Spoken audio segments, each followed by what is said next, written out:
This episode is brought to you by our friends at Hover, the easiest way to buy domain names and do more with them. Get 10% off today by visiting hover.com/butterscotch.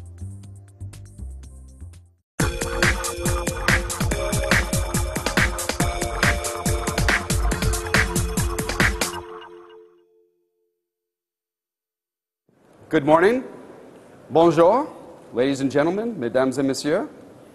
Thank you for joining us this morning as we are excited to present some new news for 2011. But before I begin, I'd like to take a few minutes to set the stage, talk a little bit about 2010. Now, by all accounts, when you look at 2010, it looks like a pretty great year, right? Sales are up, market's up, we're rebounding.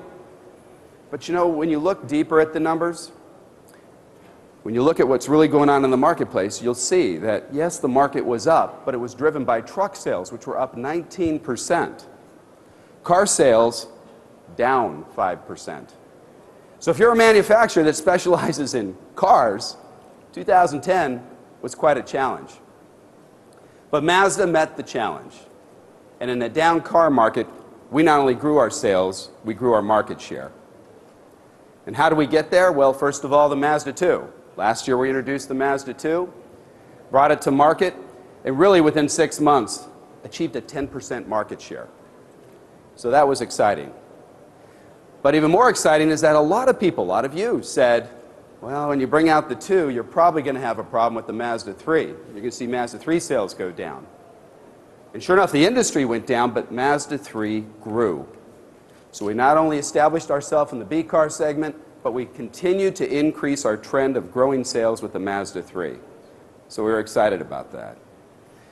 But we're also excited about the fact that our crossovers, which are so important to our brand and broadening our brand, we had a great year with CX-9 increasing sales 26% and CX-7 59%. 59% increase on CX-7. So yeah, I'm excited about 2010. I'm pleased with our performance, but I'm actually more excited about 2011. Now when you think about the industry, what do we think is going to happen? Moderate growth, right? It's still, you know, there's still a lot of work to be done in terms of the infrastructure and the economy, things that are going on out there, but the car business will continue to grow. But I think more importantly is that a lot of that growth we believe will come from smaller, more fuel-efficient, more environmentally friendly cars. We're going to see that car business rebound, which is obviously important to us, but more important for this next announcement. Because in 2011, we're pleased to introduce Skyactiv technology. Now, a lot of car companies have different ways of addressing fuel efficiency, to address environmental responsibility. But for us, we knew the response we had to provide to the marketplace had to be true to our brand. It had to be true to Zoom Zoom. And that's what Skyactiv is all about. But I'm not going to get into a lot of details, because to do that is going to take a bigger man than me. And so for that, I was very pleased to be able to invite my colleague, my partner from Southern California, the Senior Vice President of Research and Development, Quality and Customer Service, to come take the stage with me. Please give a hand to Robert Davis.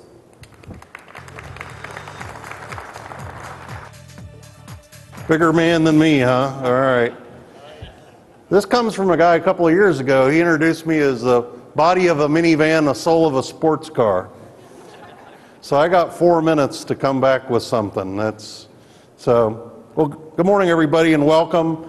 It's good to have you all here. It's good to be here. It's my third trip to Toronto. And this is a great time in the industry. There's a lot of technology being developed in the industry, and the industry is moving forward to develop a lot of technology to meet not only the challenges of the environment, but to meet the customers' changing tastes. Of course, technologies like EVs and hybrids can only be adapted to a very small segment of the overall car population, based primarily on cost, but also the infancy of the technology. And as Don said, we're approaching the fuel efficiency and the CO2 situation in a different way. And as you can see here, the Mazda 3 behind me, the 2012 Mazda 3, will be the first vehicle that we bring to North America with our new Skyactiv technology. But it's also, there's a lot of things about this vehicle besides the powertrain that we want to talk about. You know, the Mazda 3 has been a great sales success around the world. Nearly 1 in 3 Mazdas sold globally are Mazda 3s. And in Canada, the sale of the Mazda 3 is over 50%. So we listen a lot to the customers when they talk about their Mazda 3s. And we've made some changes to this car besides the powertrain, including the new front fascia, new rear fascia, new headlamps and tail lamps, changes to the interior color scheme and the interior lighting. And you can see those details in your press kits. But it's really under the hood where the 2012 Mazda 3 really shines with Skyactiv technology.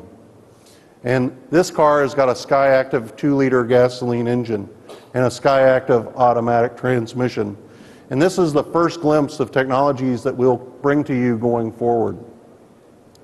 Skyactiv is an umbrella term that we use to discuss all of our technologies moving forward. Again, the fuel economy and the CO2 story is about a lot of things, not about one thing.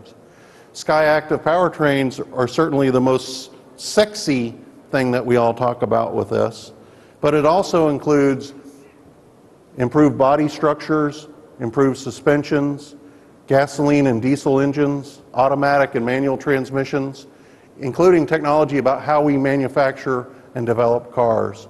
So the Skyactiv platform of technologies is much more than powertrains.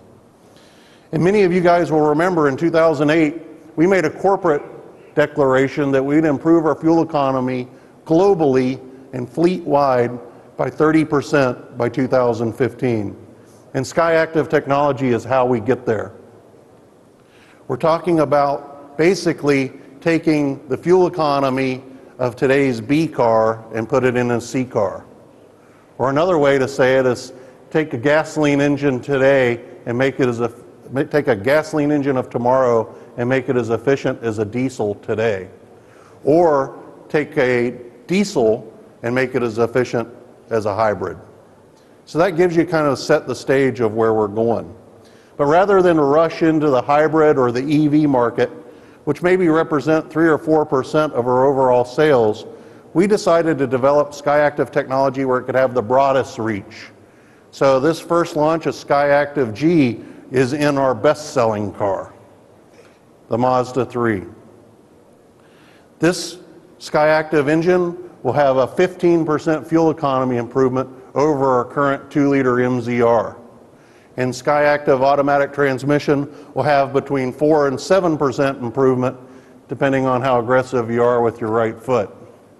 So Skyactiv powertrain technology delivers a lot. But it also delivers Zoom Zoom. And as Don mentioned, Zoom Zoom has got to be part of our solution.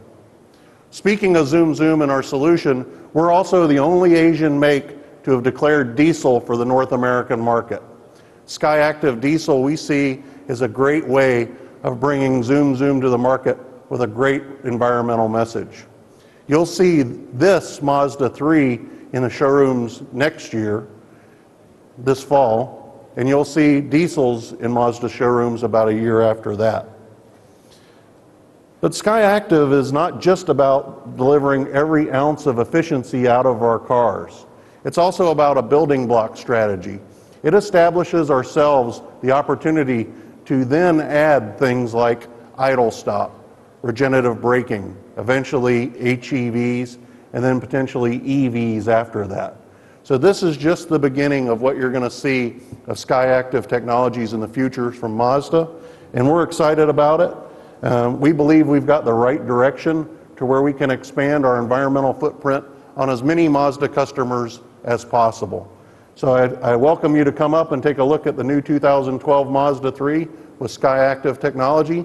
Don and I will be here all day to answer any questions that you've got. Thanks for your attendance. I appreciate it. You guys have a great day. Thank you.